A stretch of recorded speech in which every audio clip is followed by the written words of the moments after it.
तुळजापूरची तुळजाभवानी अखंड महाराष्ट्राची कुलदेवता. सरकारनं तुळजाभवानी देवस्थानचा विकास आराखडा बनवलाय आणि त्या अंतर्गत मंदिर परिसरात 108 फुटांचं भव्य शिल्प उभारण्याचा निर्णय घेण्यात आलाय. पण देवीच्या शिल्पावरून दोन वेगवेगळे मतप्रवाह निर्माण झालेत आणि त्यातून एक वाद उद्भवलाय. काय हा नेमका वाद जाणून घेऊयात आमचा प्रतिनिधी आप्पासाहेब शेळकेच्या स्पेशल रिपोर्टमधून.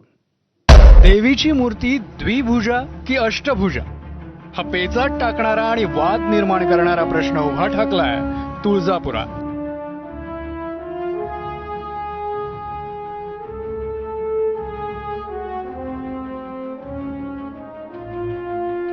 धाराशिवच्या तुळजापुरात तुळजाभवानी देवी छत्रपती शिवरायांना भवानी तलवार देतानाचं 108 फुटी उंच शिल्प साकारण्यात येणार आहे. मात्र या शिल्पातील देवीच्या रूपावरून वाद निर्माण झालाय.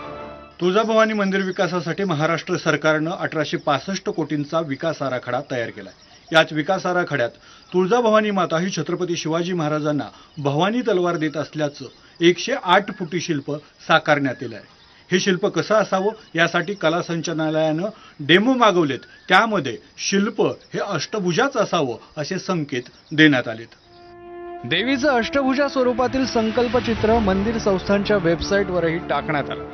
मात्र धाराशिवचे पालकमंत्री असलेल्या प्रताप सरनाईकांनी या संदर्भात मुंबईत एक बैठक घेतली आणि या बैठकीत देवीचं संकल्पचित्र मंदिर संस्थांच्या वेबसाईटवरून हटवण्याचे आदेश दिले.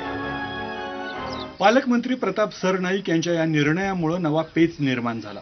स्थानिक भाजप आमदार राणा जगजितसिंह पाटील यांनी सावध भूमिका घेत कला संचालनालयाच्या निर्णयावर मूर्ती कसा असावी हा प्रश्न सोपवला. आता कला संचालनालयानं केलेल्या वर्णनामध्ये मूर्ती अष्टभुजा असल्याचं म्हटलंय. त्यामुळे आता पालकमंत्री प्रताप सरनाईक काय भूमिका घेणार हे पाहावं लागेल. दरम्यान तुळजाभवानी मंदिर विकास आराखडा सरकारचा महत्वाकांक्षी प्रकल्प आहे.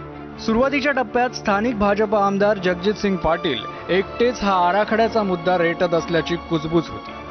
इतर लोकप्रतिनिधी आणि पुजारी यांना विश्वासात न घेतल्याचंही वारंवार बोललं जायचं. त्यानंतर धाराशिवचं पालकमंत्रीपद शिवसेना नेते प्रताप सरनाईकांकडे आलं आणि पहिल्याच जिल्हा नियोजन बैठकीत आराखड्यातील देवीच्या संकल्पचित्रावर त्यांनी आक्षेप नोंदवला. या बैठकीला उपस्थित असलेल्या ठाकरेंच्या पक्षाचे आमदार कैलास पाटील या सगळ्या वादावर काय म्हणाले तेही ऐका. जे संकल्प चित्र वेबसाईटवर तुळजाभवानी देवस्थान म्हणजे ट्रस्टच्या वेबसाईटवर दिसतंय ते देवीचं मूळ जे स्वरूप आहे त्यासारखं दिसून येत नाही. त्यामुळे ती त्यावेळी सांगितलं की हे संकल्पचित्र काढून टाका आणि देवीच्या मूळ स्वरूपात जे संकल्पचित्र असेल ते संकल्पचित्र तशाच पद्धतीनं त्याची मूर्ती झाली पाहिजे असे स्पष्ट निर्देश पालकमंत्र्यांनी त्या बैठकीत दिले होते.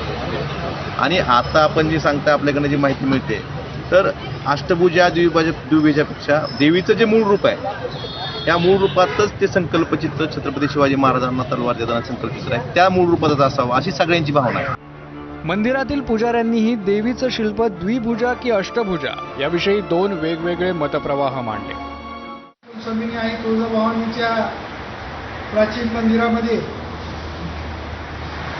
काही समाजकांडाकडून तुळजाभवानीची ही मूर्ती अष्टभुज स्वरूपाची असावी असा वाद काही लोकांनी निर्माण केला.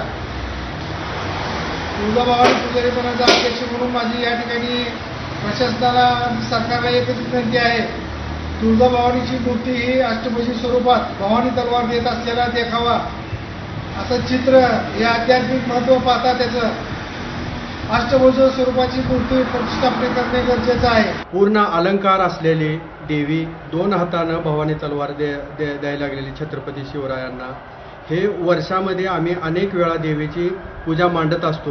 वर्षानुवर्ष पूजा मंदिरामध्ये ही पूजा मांडली जाते आणि भाविक भक्तांना देवीचं सात्विक रूप आशीर्वाद देणारी रूप असलेलंच शिल्प उभं केलं जावं ही भोपे पुजारी मंडळाची मागणी आहे. परंतु मंदिर संस्थान भक्तांची भावना पुजारी मंडळाचं मत विश्वासात घेतलं जाणार नाही. मनमानी पद्धतीनंच त्यांनी वागायचं असं ठरवलेलं आहे.